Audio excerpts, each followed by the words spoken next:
Up, when you nerdigans, this is the one and only Packer Girl 89, and today's Manga Nerdigan live reaction is Hunter x Hunter Chapter 350. After 4 days of on and off reading the manga, starting at chapter, I think it was chapter 50 or something like that, because that's where I left off a while ago, I finally caught up. So I can do Manga Nerdigan reactions for chapter 350 and 351. I will do 351 in a separate video. So that way, for those that manga nerdigans that haven't read 351 won't get completely spoiled.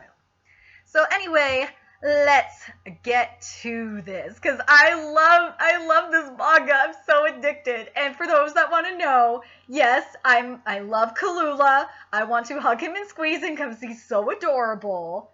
Yeah, he's just, oh, I love Kalula. I love Aluka too. Aluka's freaking adorable too. I love her. But anyway, let's get to this. Let me just get to the page. Okay, so it starts up here. Those that have convened. 6 of the princes are recruiting the best pro hunters they can find for their own bodyguards. Oh yeah, Caprica's awesome too. I forgot to mention that. And Caprica's kicking ass in this manga. I love it. The application method for pro hunters requires them to input their organization registration numbers, and in the event 2 requests are made with the same number, they will be instantly disqualified. And if they apply while concealing their status, their rank would be lowered, and they'd end up assigned to a position further away from the prince.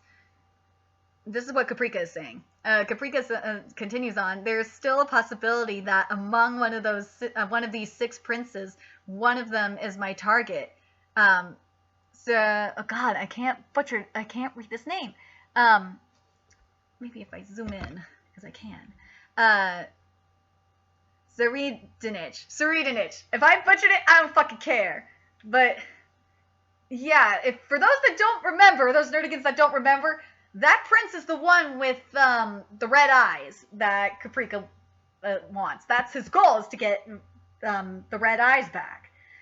And he says this: there's no better way to get closer to the princes than this. So that's why you are going to infiltrate each of the prince's bodyguards. Oh, we got the gang back together! Yay! I love it!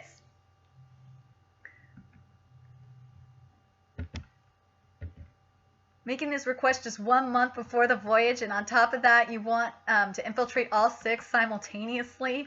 Sure seems like something must have happened for a countermeasure like this to have been needed. I don't think that target number 4 is in here. And number 1 and number 4 have the same mother. So in other words, they're all veterans at this game. They would have surely, the first one was Uzunabi and master and student relationship, more or less. And then Hanzo, who's the peer, says that I was just reading. So, and then Hanzo continues saying, number 1 and number 4 have the same mother. So in other words, they're all veterans at this game. They would surely have private forces to draw on they can trust.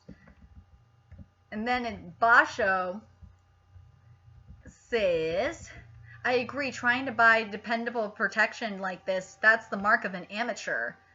Naive and without experience, that would be numbers 5 through 8. And then I love Melody. Melody is awesome. She's adorable too. And the main thing I like about Melody is that she's so in tune with rhythm and music, and that brings out my inner band nerdigan and music nerdigan. So yeah. Then she said, well then, that would be all the more convenient for us to exactly win them over. If we can win over their trust, we might even be able to get closer to the higher up princes. Biscuit! Kalula requested Biscuit! Oh my god, I hope Kalula's coming back too. I will be so happy. And then Biscuit says, by the way, Biscuit is fucking badass. I love Biscuit. And she's hilarious. She reminds me, I don't know if any of you nerdigans thought this or not, but Biscuit totally reminds me of Genkai. She just does. I don't think so. Battles for succession are always at their best ugly. I wouldn't be surprised if some of them made moves to get some of their threats out of the way. And then Caprica says, what I want is to get as close as possible to the 4th prince. So what I need is for you to gather any information that would be beneficial in accomplishing that. Apart from that, I'll leave everything else to your own individual discretion.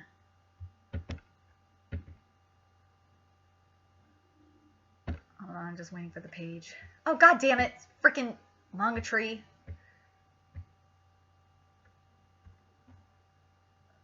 And then Basho. Freaking A. And Basho says as close as possible, like how close are we talking here? And Caprica says, ideally close enough that I can touch him. That way I'll have more possible options and precision with my abilities. And if by chance I can shake hands with the fourth prince, Saradinish, before the eve of our voyage, then you could all cancel on this whole ship thing, and it'd be fine by me. And Biscuit says, hold on a second. Just a second. By cancel, you're talking about this whole bodyguard thing and not your request, right?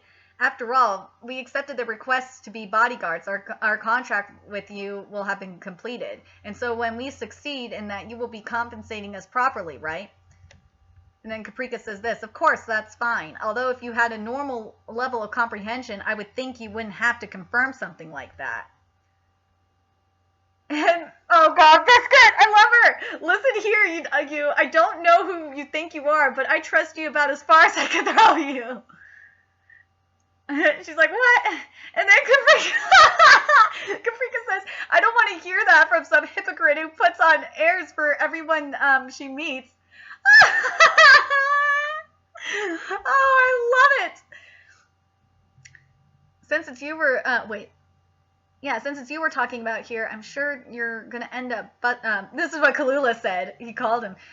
Since it's you we're talking about here, I'm sure you're going to end up butting heads with Biscuit. So how about I tell you a way to easily smooth things over with her? It's not like I get along with her myself, though I knew what to do. I just couldn't bring myself to do it. It was just too gross. Seriously, it may make you sick to your stomach, but you should just go ahead and get it over with. Seriously, though it's gross. Oh no! And Caprica's like, I love the look on Caprica's face. It's so funny.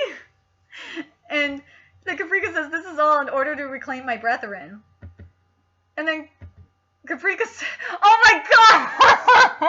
He said, after all, if it weren't for Kalula's introduction, such a rare, delicate, elegant young girl as yourself would have never taken on the request of someone like me, right?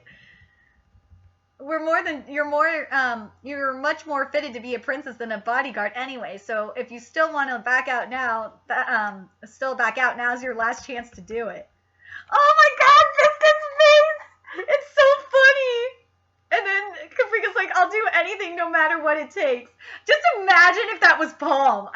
I know Palm is gone, but seriously, just imagine that was Palm. That would be fucking hilarious. And Caprica says, are you ready? And Biscuit's, I love the look on Biscuit's face. She's like, yes, anything you say. And then Caprica's like, now then, please send your data to each of your respective princes. The clients are also their legal wives and children. No, that's not all. There could also be some people there in some kind of complicated situation or relationship, and of course we'd be in no position of knowing about anything other than what we were told initially. And all 6 of their requests are nearly identical except for slight differences in their conditions and requirements, but no matter how small the difference, it may be a clue that can lead me closer to my target. I've got to choose the right one to go with. And the person who put their request out the quickest, or perhaps the latest, or perhaps the one who offered the most compensation. God, Caprica, you're overthinking this. Or the person who wasn't involved with competing over bodyguards from the start. The person who dropped out of the competing. The fastest, the person with countless conditions for employment, or the person with none at all. And those who were completely clear about what they were looking for, or who kept it a secret, complete secret, or one without an interview process at all, etc. Among all these, the person that will let me get the closest to my target is most likely one of these two. What is needed of a princess is the ability to display maturity and confidence, and I saw that in 2 of them. One from the results of the competition, but put out the highest compensation. The other refused to change his compensation. So one in order to attain his victory, he put down the highest compensation with no intent at all to ever lose. He's the type that puts his strength on display. Damn, the cogs are turning like hella fast right now in Caprica's head. And two, the one that didn't change his compensation at all has a strong sense of pride, self-esteem, and self-control. I could imagine he's the type that would expect such of his opponents. And the one that matches the most to that in this profile is Prince Harkenberg. And I believe that one of these two is him. And then we're getting to the background here. Holy shit. At age 15, he skipped grades to attend the world's greatest university, Miwal. And there he studied physics and also competed in the world championships of archery, winning a silver medal. Even among princes, his achievement excel and stand out, but he has bad relations with his mother and his two sisters. He would just say that it was bad luck. And to be perfectly frank, within the palace, he was beyond the king's control as well. They simply could not handle him. While in grade school, they had him admitted to a boarding school, which resulted in rumors such as he was exiled or in hiding from assassins. Oh my god, there's something called Facebox! Why? Because Caprica says he himself had once posted on Facebook that Facebook, because that's what it really is, on Facebox, that Sarah Danish is, Saridanish, that's what it is. Saridanish. I didn't I just figured that. Is the only one of the princes that accepts me. With such powerful feelings of alienation and angst, he had found only one person that would sympathize with him and understand him. And even when they were apart, he would still keep constant correspondence with that person. It's highly likely that while on a ship together that they would reunite. And from their profiles, I imagine the other one is either Prince number 6 or number 10. Damn, Caprica's like thinking like Kalula. Or would be Kalula thinking like Caprica. I don't know. These two didn't even have a good reason for why they chose to give the interviews themselves. Apart from they both like to choose their bodyguards based on their looks, all the while being so arrogant as to keep up with their social networking updates during the process. I wonder what the version of Twitter is in this world. Either way, I could see either of them as having a very strong connection with Saridanish. But no matter what it takes, I must deduce which of these is Harkenberg. Kurapika, all the others have sent their notices. All that's left is you and me, who you still haven't selected for. I guess I should go with my first instinct. Harkenberg would likely be a very hard person to deal with, both for himself and the people around him, and so he's got to be the one. Okay, then I'll take that one. Wow, I've already got a response to be in the Hoi Hoi Hotel at 7 p.m. Me too. Looks like there's going to be a briefing. And Caprica and me, but my location is different. Although it's still a hotel, hotel managed by the Hui Gu Ro family. And if you get any kind of clues, get in touch with me right away. If they request to keep control over any information going out, then just as you would have guessed, use Q. Wait, is that right?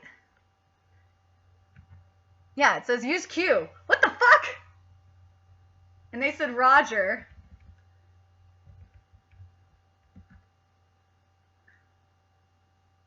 And Caprica gets there. Caprica looks so hot in that suit. Okay, I'm a sucker for blondes. Leave me alone. The prince is waiting inside. The 14th prince, Prince Wobble. Or Wobble. You fucked up, Caprica! All that thinking for nothing! Pleased to meet you, Wobble, and his mother, Oito. My name is Caprica. You seem somewhat disappointed. No, not in the slightest. Don't worry. After all, that makes me all the more sure you're the kind of person we're seeking. Caprica's like, what do you mean? The kind of person we're seeking, that would be one who, by looking at our profile, would have come here thinking that I was Prince Harkenberg. and one that would make their way here for their objective, even with the fewest of clues to go on. Dude, what the fuck? Caprica had he had hella clues. The request data had rules in that no prince would be allowed to make any specific or particular requests. The only thing we were allowed to change was the amount of compensation. All other data was collected based on a given format. The reason is that if the princes were allowed to give out specific data, it would be too easy for those who would want to assassinate a prince to infiltrate, and also to defend against people congregating around the more popular princes. The one who both of those seem to apply to is Prince Harkenberg, and I'm sure that he himself knows that. That's why he didn't put out a request to begin with. That bitch! So that's how it was.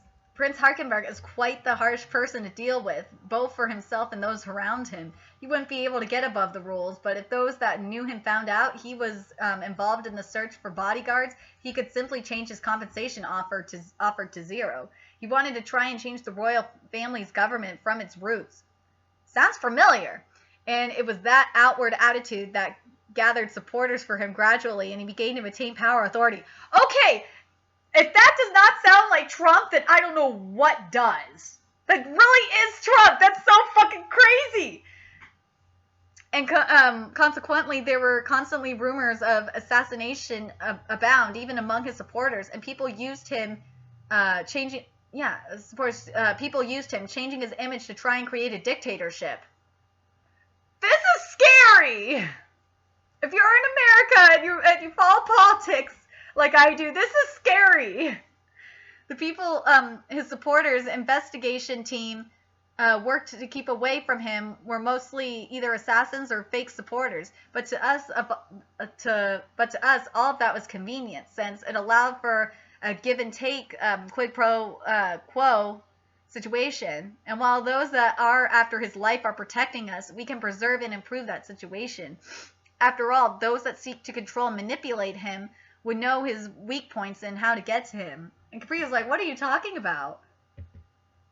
God, this chapter is long. You don't understand at all, do you? What could be wrong with candidates for the succession all coming together normally? The pros will handle their duties professionally, and even if they're just in it for the money, it would be a good chance for those with ulterior motives to get close to the princes. And no, that's not the only thing at play here. And pro bodyguards may specialize in protecting important people, but they haven't had any training at all in proactively killing people. Caprica's like, you're talking about in the case of needing to eliminate risk factors? Oh, she exposed the plan!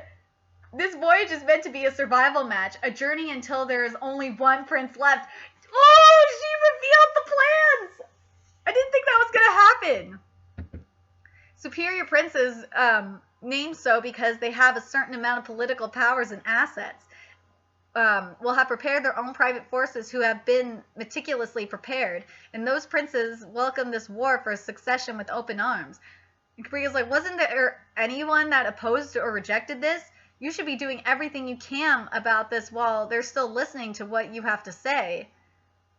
And the mother's like, of course, if I could get out of this world, even for his wife and children, King Wei Guro wants them to have the strength and behavior befitting of the royal family. Raising the king's child, the prince, is the duty of his wife, and a child that believes that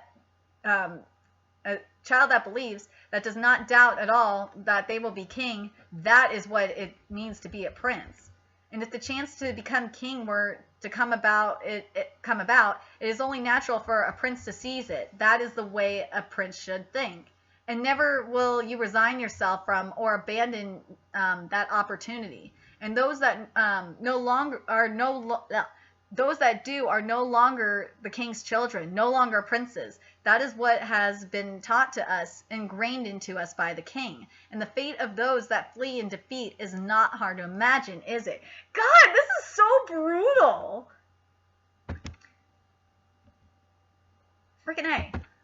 We who are the weakest of positions, our trump card is Prince Harkenberg. If the details how the next king was selected by the succession war here were to be made public, it would be even more damaging for him when he becomes king.